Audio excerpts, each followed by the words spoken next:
What's good, y'all? This is D Tropp. You're watching Mwendo Radio Backstage. Everybody lends an ear. I wanna thank you in advance for letting us make it clear to y'all on the Mwendo Radio Show. DJ Mwendo, D Tropp's here. What's up, brother? What's good, man? How we doing? Man, I'm chilling. I'm chilling, man. What about you, bro? Man, I'm kicking it, man. You kicking it? Yeah. You look all smiles, bro. Nah, I'm always smiles. I got nothing to be upset about, man. Nothing to be upset about. I hear you, man. I hear you. Before we get into the music, man, I want to just talk about your story a little bit, Okay. man. Like, I don't know if you grew up as a Christian or what's that whole situation like? Well, I was adopted when I was 3 years old. Really? Yeah. My birth mom was on drugs and alcohol and stuff like that.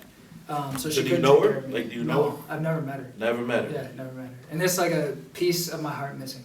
Wow. It's like something that's always stuck with me, and like a lot of my life kind of, shows that. Yeah. But yeah, I was adopted to a Christian family, and they kind of taught me what it meant to be a Christian, and I grew up in the church.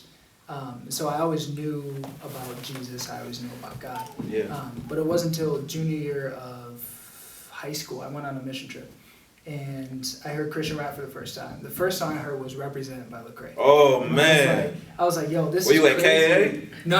I was through my church in Juarez, Mexico. Okay. Yeah. Okay. But I was a counselor at KAA. Oh, wow. Yeah, okay. it was crazy. Wow.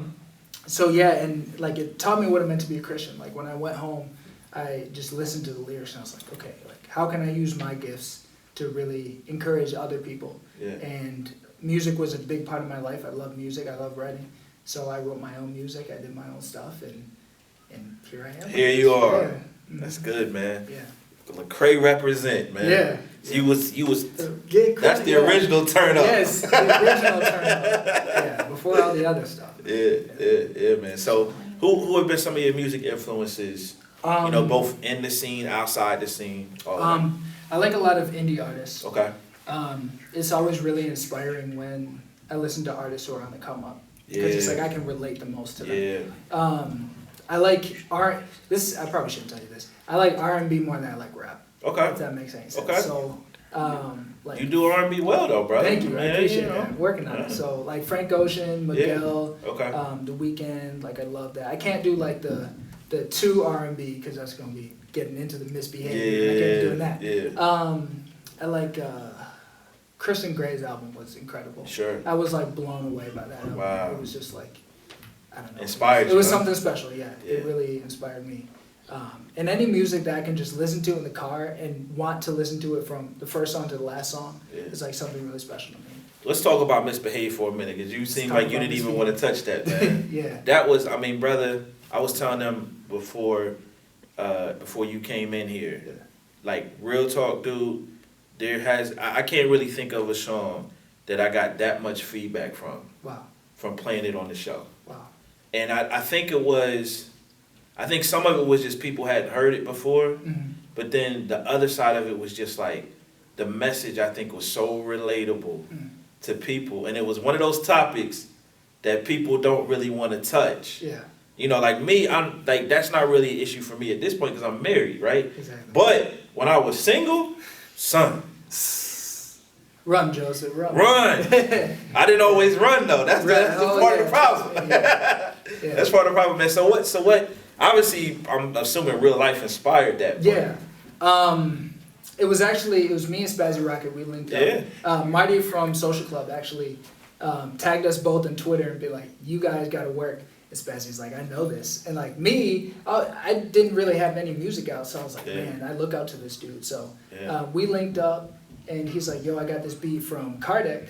I was like, "All right, send it over." And he's like, "Got the hook on it." So we had the hook, the Run Joseph. And right away, Spazzy did the hook. He did the hook. He did that. Okay. Yeah, and so I was like, right away, I was like, okay, this is like a big record. This is something a little different from what I've done.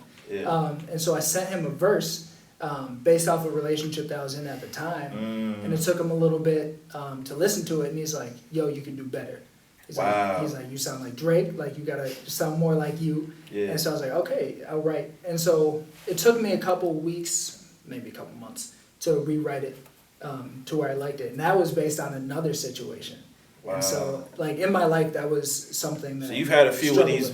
So you had a few of these Run Joseph situations. You've heard my music. Man. Yeah, I'm just, you know. It's like an African American growing up in a predominantly white community. Yeah. It's like, I hate to say it, but it's almost like women, like white women, kind of look at that as like a prize. Like, oh, okay, some, not all, but some, especially from where I'm from. So, and it's hard to say no.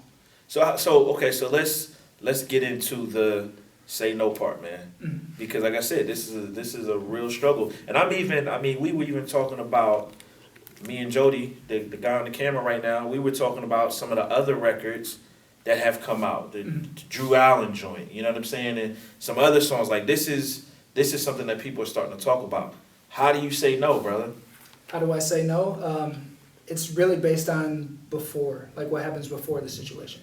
So if you wake up and you know are reading scripture and your foundation is based on Christ, then it's going to be a lot easier when you have that temptation to be like, no, because I know what I'm living for. Yeah. But I've noticed even one day without reading the Bible, and then there's a situation. It's a lot harder to say no. Mm. So you gotta So for you, it's just it starts beginning of the day. Yeah. If I'm in the Word in the morning.